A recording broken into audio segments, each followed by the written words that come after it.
在地人在地前来到宜兰，有一个咧卖烘番薯的单亲妈妈，伊11岁后生，下课就来这个所在陪伊。暗时啊，邮局的顶仔卡电火无真光，囡仔就伫这个所在照光读册写功课。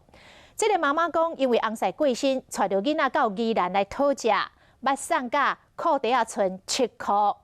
消息一个传出来，有袂少的网友专工去甲捧场。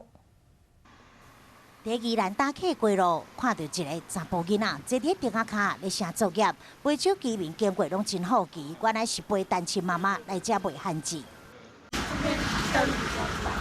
灯比较亮，会不会很冷？这几天这样子会不会很冷？这查甫囡仔是靠着邮局顶仔卡的灯光，一面读册一面写作业，伊嘛立志要做警察保护妈妈。母仔囝两个伫爸爸过身了后来到宜兰讨生活，但是妈妈曾经是散家身上只剩7块银，面临走投无路。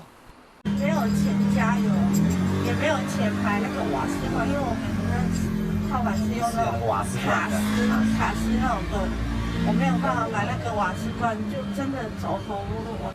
不过在透过基金会帮忙卖番薯自力更生，消息传出了后，袂少人来捧场。有经过就来了，自食其力，我觉得这样很好啦。将来那个更上更。天气愈来愈冷，嘛希望更较侪好心的人到三工买番薯，互母仔囝两个会当较早卖完，就会当较早回去。